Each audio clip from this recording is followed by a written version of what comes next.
Hello everyone and welcome back to the Great Book of Grudges. My name is Nathan and today we're going to talk about Old World. You see, as from the 20th of July, Old World is officially 6 months post-release, which, it's been a really fast 6 months, to be honest. The time has literally flown by. Mind you, I have been working on armies constantly and rebasing, repainting. It's been fun. Actually, it's been very, very fun. But I figured since 6 months has passed, we are halfway technically through all the factions. Well, not really, but you know what I mean. I wanted to do this whole 6 months later video, have a little bit of a discussion, and talk about some potential hopes for the future. So, without further ado, let's begin. At the time of recording this video, we've had 3 factions fully launch. These are the Bretonnians, the Tomb Kings, both of which launched together, and the Orcs and Goblins. In just a few days, the Dwarfs will launch, having already gone on pre-order, which means that 4 factions have launched within the time frame of 6 months. There's always a bit of giveaway. There's a bunch of factions missing, obviously. The High Elves, the Wood Elves, the Empire, the Beastmen, and finally the Warriors of Chaos. This is for the core factions. So as it stands right now, we're getting a faction every 3 months, which kinda seems like the norm. It's going to be a while until we get all of them up and running. That would mean that maybe mid next year we'd see everyone, potentially a little bit more, which does sound kind of disappointing in all honesty. I was expecting a faction launch at least every 2 months, mostly because these are very old casts. We do have a few models coming in with characters and sometimes a unit. Obviously Bretonnia is a big one there, but I do wish it would speed up a little bit. It's not like we have all of the old Warhammer Fantasy factions. We'll talk about the legacy factions a little bit later in this video. It's more of the case that people are waiting to be able to buy their favorite things. People are actually demanding to want to buy stuff, and yet they can't purchase it. I, for one, am leaning towards the Warriors of Chaos as a main faction for the core stuff, and I need a few things here and there.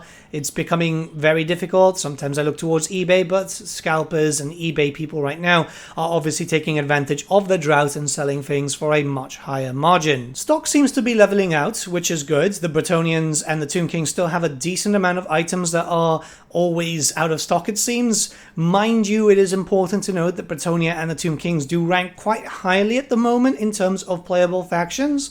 So a lot of people are buying Bertsche. They can be really overpowered. But yeah, the Orcs and Goblin stuff is leveling out nicely, and the Dwarfs, who are currently on their first wave, aren't really that sold out, barring pretty much the new stuff, which I kind of expected. A lot of people had Dwarfs. A lot of people, including myself, have a decent amount of Skull Pass boxes, but it's good to see, and I think that this is actually quite important because, yeah, if they've increased the stock, there's a lot of rumors saying that they've increased the stock dramatically for the Dwarfs.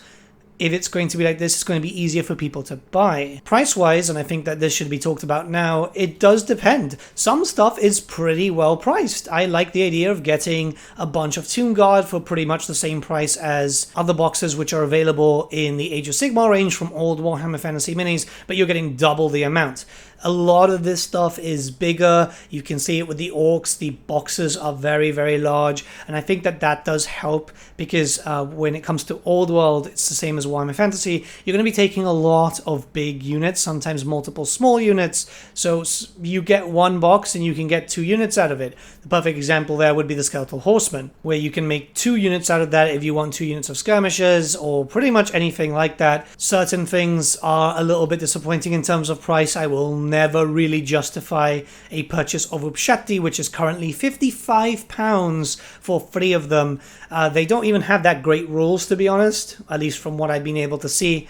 But other stuff, especially like the remade carrions, those are in a much better spot because they're resin. You can justify the price for that, especially since you're getting groups of 3. Now, the price has been a big issue here, and I will say that yes, in certain cases, some stuff is way too expensive for what it is, considering that it's smaller plastic, it's not as detailed as the more modern kits, so they should have been a little bit cheaper. Even the plastic core stuff, right? Dwarf Warriors, for example, you can get 32 in a box. Great. But it's like, what, £52.50? Yep, sure, you can get 2 units out of that, or 1 for battalion if you want that, and have a few left over. It's still very old miniatures that don't actually have that much detail, which is the benefit of Warhammer Fantasy. You're building up so many units that you don't want a lot of detail on your stuff, or else it's just going to turn into a slogfest of painting those armies up. It should have been at least maybe 10% cheaper. The price rises obviously come into effect, where every year there has been prices increased, and it's not ideal. It just happens, and at this point, there's no use too much complaining about it because Games Workshop are going to do it regardless, and it sucks, I must admit that. However, I do want to say one thing. If it's the case that Chaos Warriors are going to come in groups of 32 for £52.50, I will generally be quite happy about that, because the boxes have normally doubled.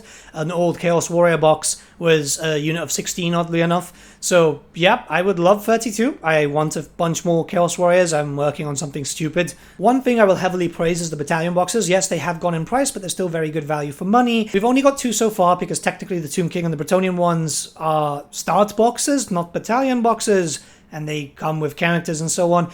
But I think the Hawk one is very, very good. You start off with some goblins, you start off with some orcs, and you get 2 chariots, which chariots are really good right now.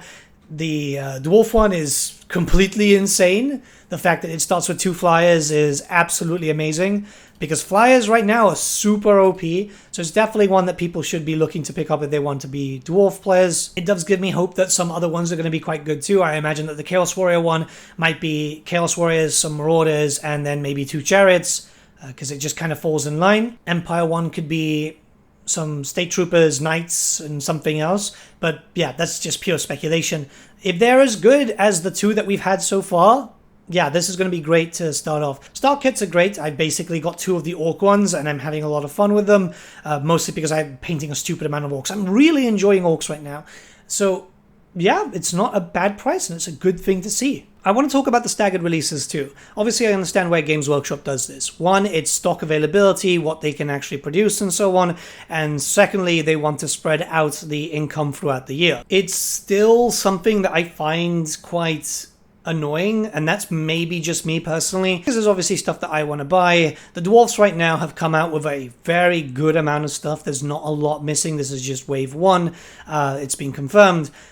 Greenskins, for example, we're not really supposed to buy the Age of Sigmar stuff. This is a thing because they can't track that sales. Though, yeah, Mangler Squigs, Fanatics, right now those are currently missing, and we're buying those from Age of Sigmar. There's a few things missing from all the races. It's just very minimum. I think it's just very noticeable with the Greenskins, considering what the Greenskins are. Hell, we still don't know if Savage Orcs are coming back, despite the fact that you've got the rules for them, and they were squatted for Age of Sigmar too. One new thing that's come in is the Arcane Journals, which are essentially like mini army book supplements. They're not full army books. I really like the system right now. I've been able to play around with 4 of them. As you know, I had early access to the Dwarf Mountain Holder one. And what I like about this system is it reminds me very much of the Storm of Chaos and also the White Dwarf supplements. So you've got your race, you've got a lot of units that you already play around with, and now you're given new units to play around with, sometimes kit bashing, which is a very big element of 6th edition, and also the fact that you get new rosters. So your dwarf army, when it comes to Dwarf Mountain Hodes, you can have the Grand Army, or then you can decide, I want to do an expeditionary force, use a lot of guns, for example, which is going to be quite cool for you. Or I want to use the Troll Horde for the Greenskins and have just a stupid amount of monsters and trolls. I like this system, and I think that it's done a lot for the replayability. So if you're a big Orcs fan, you've got 3 different ways to play the Greenskins. I do believe that they stated that there could be more in the future for races that have already had one, so it'd be nice to see this coming once again, another one for Bretonnia, another one for the Greenskins, only after we've had all the 9 main ones out first. It does add in so much flavor. It's allowing sub-factions to be played. It's not like Age of Sigmar 40k, where you look towards the Space Marines, for example, and there's a lot of different chapters which are dramatically different. That's never really been a thing in Warhammer Fantasy, but having these specialized armies is great. It shows the depth of the world and how different factions within that same race will fight. I'd been building up a Troll Horde list because I looked at it and I was like, oh, this sounds ridiculous. I love it, you know? And it's that essence of 6th edition that we're seeing in Old World, which is phenomenal. I'm mostly an 8th edition player. I do struggle right now sometimes with the rules because it's like I'm so used to 8th, but I'm really having a lot of fun when it comes to the Arcane journals. Gameplay-wise, I like what they've done. I'm having a lot of fun. Again, I am more used to 8th edition. I've not played Sick for a long, long time now, so I struggle sometimes. Obviously, no stepping up is a big issue for me, but I do see why it's being done. It does feel quite good, and the more I play it, I'm trying to get more or less a game a week in at this point. It does depend, sometimes more. A friend of mine is visiting soon for a few days, and we're basically just going to play Old World as much as possible. So yeah, that's cool. I see a lot of people having a lot of fun with it. Sure, there's some things that could have been done better, but we are getting some FAQs fairly quickly, and I'm very happy about that because at the end of the day, certain things were broken. Certain things are still broken. I recently had a Bretonnian Duke on a Royal Pegasus take out a Lord of Change in one round of combat. It was impressive, just a bit much. Legacy factions are an important thing to discuss. I know some people are quite disappointed that they're not becoming a staple when it comes to the current setting, but I do feel like maybe in the future down the line we could see it happening because even Games Workshop themselves have stated that yes, they've increased the scope for Warhammer the Old World because the sales were so good. There's a bunch of factions which are missing. Lizardmen, Dark Elves, Vampire Counts, Ogre Kingdom, Skaven, Demons of Chaos, Chaos Dwarfs. None of them are currently relevant to the story, in all honesty. I think like when we get closer to the Great War against Chaos, we will likely see some Dark Elf shenanigans because, I mean, once a lot of the issues have gone into the Empire and Kislev because of the Chaos invasion, the Dark Elves do actually wake up a bit and go, hey, maybe we should attack Ulthuan now, right? Same thing with the Skaven. Right now, they're just not active because they've taken major losses, but they will come back and they do team up with Asavar Kul. The Demons, right now, the same thing. There's a lot of factions which we could potentially see coming back. I think it's a matter of time, and if we get a second edition, if we get multiple editions, hopefully at that point, you know, we'll see the Chaos Dwarfs come for Age of Sigmar and we can use those models instead. Obviously not squatting them for Age of Sigmar, but more of the case of, you know, I don't want to use Forge World resin too much and the whole army was like that. One thing that does have to be stated is it's nice that we have seen these units and factions come back in the form of free downloadable PDFs, which play fairly well and have been updated. Originally, Games Workshop said that they were never going to get updates, but yes, we have seen them get a few tweaks here and there in FAQs, which I think is fairly important. It's shown that, yeah, they've seen the demand and they've gone, well, maybe we should fix this here and fix that there. It's not Games Workshop being good, it's Games Workshop following the money. At the end of the day, people will still be buying Age of Sigmar, Skaven, and going, I'm going to use them for Old World. Hell, right now I'm still buying a bunch of Lizardmen stuff and filling out my Lizardmen army. Same thing with some Ogre stuff, but I've got a stupid meme video that's going to come out soon, which is going to focus around the Ogres. Hopefully around, well, not soon, but hopefully around December. There's a lot of plans. I will say one thing that I'm fairly disappointed about, and it's the lack of lore. So, we've only had one novel so far, which is Lords of the Lance, and I know some people don't like it for a variety of different reasons, even though, and I will state this outright, a bunch of those reasons were lore changes that happened in like 2006, I think. This was like the whole Warhammer Fantasy Roleplay situation, which has to be approved by Games Workshop, and I'm of course talking about female knights, which, you know, I could care less. I don't think that's the biggest issue with Lords of the Lance. When it came to Lords of the Lance, there were some fundamental issues like how undeath is done now. Necromancy, which is also featured in the rules, is used by the Nehekarans, which they're supposed to be against necromancy. Another thing is this whole story, spoiler alert, by the way, you can skip this section in case you haven't read through the novel and you intend to. Yeah, Cetra, this whole thing about, yeah, you know, we have to do this and revive a giant demon mummy thing to awaken Cetra. It's like, no, Cetra was already awake. For those who might not be aware, when Nagash was dying and left his last breath of the Nehekaran lands to basically kill everyone off and start reviving people and so on, Cetra woke up shortly after. He bitch-slapped a bunch of Tomb Kings, made them heal like good little dogs that they are, and basically just commanded from there.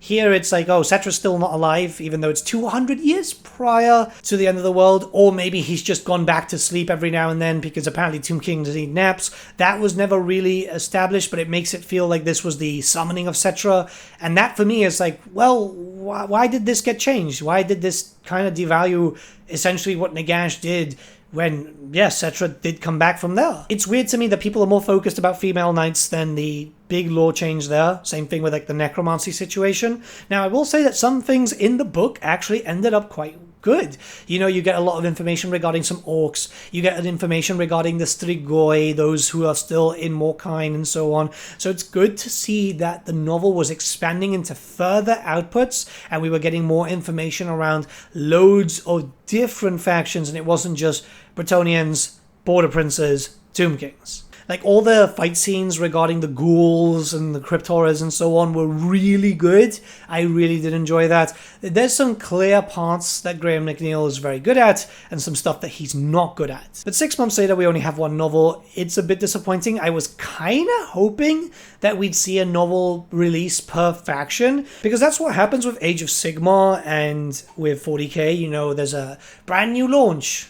You get a new character, a new novel, blah, blah, blah. So it does feel like we're taking a bit of a back burner there. It's disappointing because every other setting is getting consistent lore updates there. And I wouldn't be complaining too much, but the rulebook has minimal lore. And then when you start looking towards the Arcane journals, as cool as they are also kind of lacking in terms of lore. There's only very few pages, so it doesn't really give you the history. It does feel like you're either relying on lore YouTubers or going on the old school Warhammer Fantasy wiki. So from the perspective of someone who plays fairly often, who has prepared a bunch of projects, I've got a really fun video hopefully coming out by the end of August. I've got some plans for that, but I need to make sure that I get sorted first. Am I happy with Warhammer the Old World 6 months in? Yeah, I must say. There's a few things I'm not keen on. I've discussed them all in length in this video, but there's a few things that I'm very happy on. The Arcane Journal system is probably one of the best things that I've seen so far. It takes me back again, like I said, to the White Dwarf supplements. Remember the whole Vampire Coast situation, or just a lot of different things, Storm of Chaos. It takes me back to a good time, and I think that's really, really important. Sure, this setting, and let's be very honest here, is nostalgia bait for a lot of people, myself included, but it's fucking working. Sure, it would have been nice to be in the 8th edition timeline. I know a lot of people do miss Karl Franz and stuff like that, but I understand why they did it. They wanted to progress the story, and unfortunately, with Warhammer Fantasy, it would have only led to the end times, and I don't think that they wanted to repeat that nonsense. Some people would be saying, well, what if they did a separate timeline and so on? That's more of a Games Workshop thing. That's not a me thing. Games Workshop are barely consistent with their current timelines, so I don't think they'd be able to actively keep up with a separate timeline too. I like the Great War Against Chaos. It's a great setting. You guys might have known this if you've played some previous games that are set in that. There are some video games that actually do have that setting. We do have some very good lore about it too. So it's something technically new but also familiar, which I'm quite happy and keen to see. I want to see this part of the story, which was never really 100% fleshed out, barring just cliff notes here and there, just take form. I've seen a lot of people also kind of complaining regarding, oh, it's just Warhammer Fantasy. It's like, well, no shit, Sherlock. That's what people wanted, right? I've been waiting patiently for, what, 8 years? More, I think? It's been a while. And I'm happy. And I think a lot of old school Warhammer Fantasy fans are happy too, which I think is the most important thing. I don't see why new players wouldn't come in. It's not that different in terms of expense when you look towards 40k, Age of Sigmar, and so on. Especially as the battalion boxes are really good in terms of value to entry. I don't know what's going to come in the other battalion boxes. I'm hoping it's going to be quite good. I'm terrified now that we got 2 flyers for the dwarves, that we might see like a Loth Skycutter or 2 Skycutters for the High Elves. But other than that, you know, it's a good system. I think that people are having fun, and for me, the most important thing is I'm having fun. Long may it last. I really hope that it does get the support that it deserves, and we'll see a glorious return to Warhammer Fantasy, even if it's under a new name, and more that it can continue. I'd love to see model reworks for certain things that are just very old and ugly. I'd love to see just new things come into effect. We're slowly getting that, but I want more. Maybe that's just me being greedy, but I'm having fun. I want to spend money on this. I want to support it, and hopefully we will continue to see this getting supported. Let me know what you guys think. What's your experience been with Warhammer the Old World? I know some people aren't too keen on certain things, but I feel like it's a good setting. I'm happy. Have a great day, guys, and I'll see you all again very, very soon. Oh, and for a quick note for those wondering why I stopped with the battle reports for a while and so on, essentially a number of things came which needed direct attention. There was some health matters for my guest, unfortunately, and obviously I'm not going to push him to make a battle report when he's not feeling 100%. And, you know, I've been preparing some stuff, actually some very big, large-scale old world videos, which are not going to be battle reports. They're actually other things. Battle reports are back on a weekly basis, as you can tell. Every now and then we will take a little bit of a break, but I'm preparing something really, really big, and I'm almost ready to start, like, actually start filming it. Well, multiple things, actually. It's just, it's taken time. It's also me realizing that I need to invest more. If you've seen the original battle reports going forward for Old World, there's new mats now. I've got some terrain on the works, so it's not just the same terrain over and over. It's an investment, right? Remember that at the end of the day, these things cost money and time. Time is a big factor here, and I've been making sure that I'm trying to elevate that. So yeah, patience is a virtue. We waited 8 years. I am still doing some stuff. Just you wait. I think you guys are going to like the first Old World project. I think you guys are really going to like that. Anyway, see you guys. It's family birthday at the moment, so I've got to get ready to go out. I'll see you soon.